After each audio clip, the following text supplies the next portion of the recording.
ప్రక్రియ ముందుకు సాగే వరకు మరియు పైన పేర్కొన్న సందేశం మీ అందరికీ చేరే వరకు జోనల్ అంతటా కూడా ఉన్న నా సహోద్యోగులందరూ వారి కార్యకలాపాలన్నింటినీ వెంటనే నిలిపివేయాలని నేను విజ్ఞప్తి చేస్తా ఉన్నాను.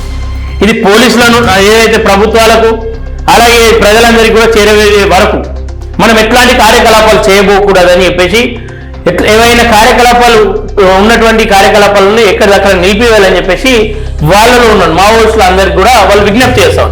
ఈ సందేశం వీలైనంత త్వరగా మా సహోద్యోగులకు చేరేలా రాబోయే కొన్ని రోజులు ఈ అభ్యర్థనను రేడియోలో ప్రసారం చేయాలని మేము ప్రభుత్వానికి అభ్యర్థిస్తున్నాం. దేశం మరియు ప్రపంచం నుండి రోజువారీ వార్తలను తెలుసుకోవడానికి మరియు రోజువారీ తాజా వార్తలు తెలుసుకోవడానికి మా సహోద్యోగులకు ఇదే ఉత్తమ మార్గం.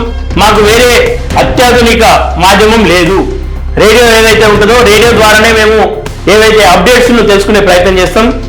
ఈ అభ్యర్థన నా నుండి వచ్చిన అభ్యర్థన ఏదైతే ఉందో మా సహోద్యోగులకు తెలియాలంటే టెలిఫోన్ కమ్యూనికేషన్లు ఉండయి, ఇక వేరే మార్గాలు లేవు. ఇక మధ్యలో ఉన్న వాళ్ళందరూ ఎక్కడెక్కడ కొంతమంది చనిపోయారు, కొన్ని సమాచారాలు నిగుటంగా ఉండాలని చెప్పేసి ఎవరికి పడితే వాళ్ళకి చెప్పినటువంటి పరిస్థితులు. సో రేడియోలో చెప్పండి, ఆ రేడియో ద్వారా మా వాళ్ళందరికీ కమ్యూనికేట్ అవుతుంది. మేమందరం కొంత సమయం తీసుకొని నిర్ణయించుకుంటాం, సానుకూలంగా ప్రభుత్వానికి లొంగిపోతామని చెప్పి చెప్తా ఉన్నారు.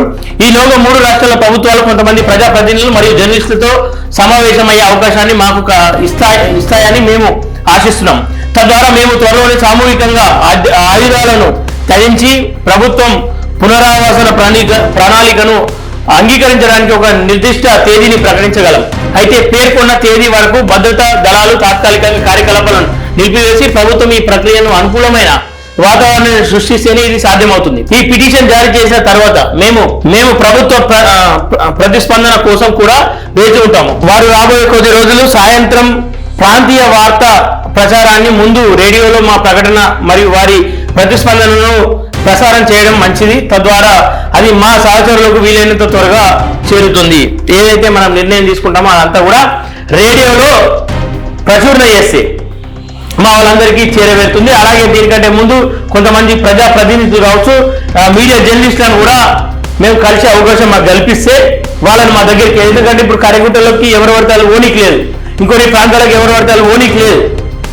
అనేక ఆంక్షల మధ్యలో కొన్ని ప్రాంతాలు ఉన్నటువంటి సందర్భాలు ఉన్నాయి.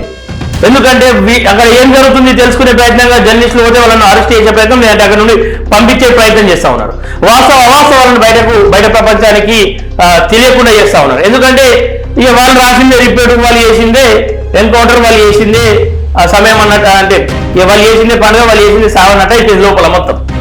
జర్నలిస్టులు పోతే ఏంటంటే వాస్తవాలను చూసి బయట ప్రపంచానికి చూపించే ప్రయత్నం చేస్తారు. వాళ్ళను రావడానికి, వాళ్ళని మాకు కలవడానికి సహకరించాలని చెప్పేసి వాళ్ళు క్లియర్ గా అభ్యర్థన చేస్తా ఉన్నారు.